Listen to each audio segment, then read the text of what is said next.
A couple of questions here. How long will it take for Tyson Fury to get back to his best? And who should Tyson Fury fight next? Well, first of all, the first question. How long will it take for Tyson Fury to be back to his best? As far as I'm concerned, this is a very, very difficult question to answer, almost impossible to answer, for the simple fact that we don't actually know how good Tyson Fury is.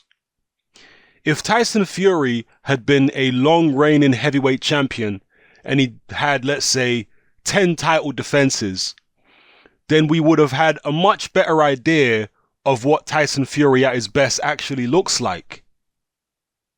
But Tyson Fury wasn't a long reigning champion. He only had one fight at world level.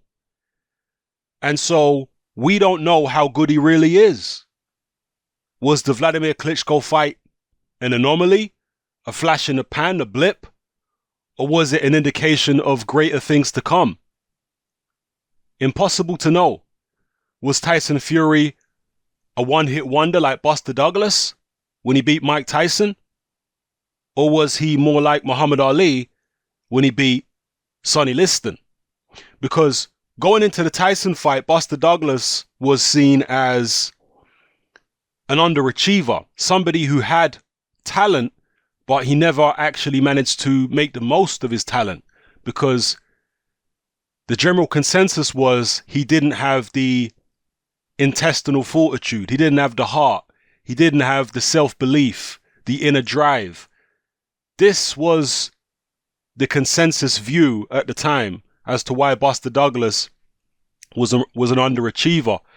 His own dad, who was a very spirited light heavyweight contender during his day, used to train Buster Douglas earlier on in his career, but his dad ended up walking away after the Tony Tucker fight, which Buster Douglas lost for the IBF heavyweight title. His dad was frustrated by the fact that his son didn't have the same desire and meanness that he had. His son's nature was more like his mother's nature. So going into the Tyson fight, people knew that Douglas had talent, but because he hadn't shown the mental toughness and hunger to go along with the talent, people wrote him off, and he was actually a 42-1 underdog going into that fight.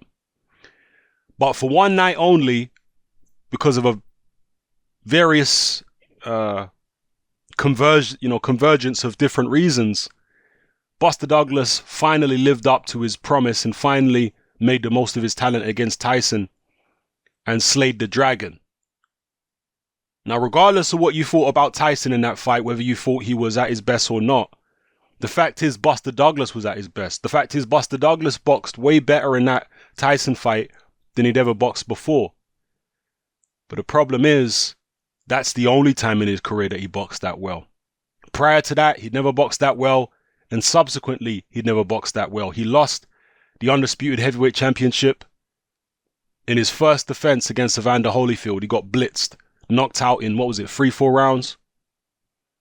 So will that happen to Tyson Fury? Is he that kind of heavyweight champion? Is he a Leon Spinks? Leon Spinks was in his, 6th or 7th fight when he fought Muhammad Ali for the world title, a complete novice, and he beat Muhammad Ali. But Ali came back and beat him in the rematch, and Spinks faded away into obscurity pretty much. He turned into a journeyman by the end, Leon Spinks. So is that the way Tyson Fury is going to go? Is that all he ever was? Because that's what Klitschko has suggested. Or is he like Muhammad Ali? Because Muhammad Ali was similarly dismissed by a lot of people prior to challenging Sonny Liston for the heavyweight title. Muhammad Ali had been dropped by Henry Cooper in his fight prior to taking on Liston, and he was dropped by a left hook. Sonny Liston's best punch was his left hook. Sonny Liston was a huge favorite to beat Muhammad Ali, or Cassius Clay as he was at the time. But Ali defeated Liston in the first fight, repeated it in the rematch, and then went on an unbeaten streak during the 60s as world heavyweight champion. And obviously came back in the 70s and whatnot, late 60s, 70s, and went on to prove himself one of the greatest of all times, etc. The point I'm making is we haven't seen enough of Tyson Fury at world level to actually be able to tell whether the Klitschko fight was a sign of things to come or whether it was just an anomaly. And so how do we know when Tyson Fury's back to his best? How can we gauge what his best actually is? Because Klitschko really didn't throw any punches in the Fury fight. Klitschko is a notoriously cautious fighter.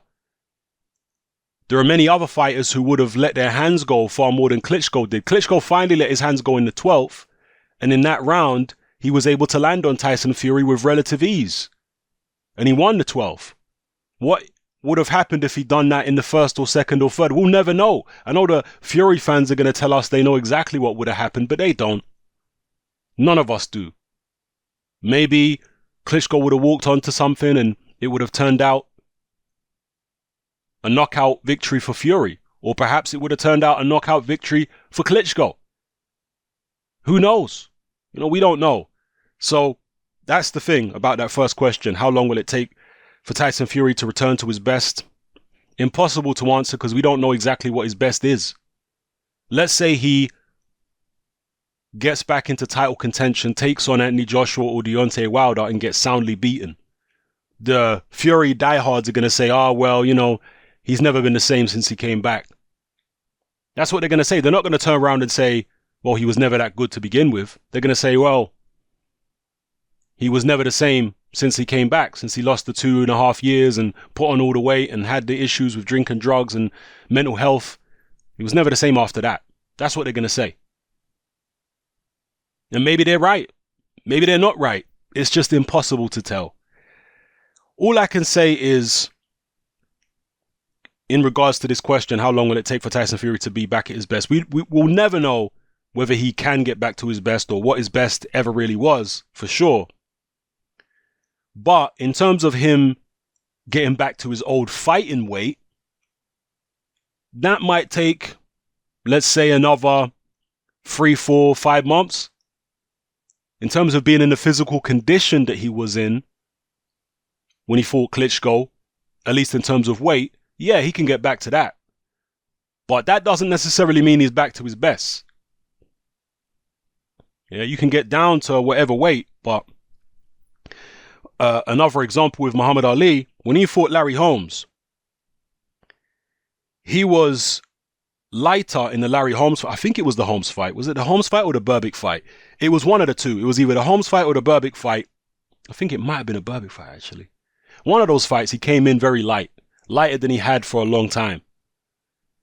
But he was just a shell of himself. So getting down to a lightweight doesn't necessarily mean you're going to be back to your best. And as far as who should Tyson Fury fight next, I think they should pick somebody safe again and just box him on the Carl Frampton undercard as they're going to, and maybe pick out another undercard for him to box on. One of the BT pundits suggested that Tyson Fury should try and get out on this Martin Murray show. The show that Saunders was supposed to box Murray on, that he should get out on that, on the undercard against any old journeyman. And I actually think that's quite a good idea. I know that's happening very soon, isn't it? But he never took any punches of any significance in the Seferi fight, so I don't see why he couldn't fight again in a week or two. I think that's a good idea. Just to keep him active, just to keep him out there, honing his skills, etc. And then fight again on the Carl Frampton undercard. I think they should keep the momentum going and box him as often as possible. Again, against low tier opposition, but opposition who are going to be a little more resilient and opposition who are at least going to give him something to think about. It's no good matching Tyson Fury against someone who's going to potentially beat him at this stage because, what's the point in doing that? He's not even fully fit yet. Wait till he gets fully fit before you start putting him in there with people who are a serious threat. Until then, Keep on matching him against this type of opposition. Frank Warren, when he had Fury a couple of years ago, he got him to the WBO heavyweight title. He boxed him against Joey Abel. And I think was there another fight after Abel before the Chisora? Yeah, there was. Joey Abel, Christian Hammer. There might have been another one as well. I can't remember now. Then he boxed Chisora, didn't he? So, yeah, that kind of level of opponent, that kind of level of step up each time might not be too bad for Tyson Fury at the moment. But the likes of a David Price and Tony Bellew, personally, I don't think it's a good idea for Tyson Fury to fight them next. It might not even be a good idea for him to fight them in the fight after the one on the Frampton undercard. Maybe next year he can start looking at the David Prices and Tony Bellews of the world. But for now, I think they're going to have to match him very careful. Very careful. So let me know what you think in the comment section below. It's Hatman, I'm out.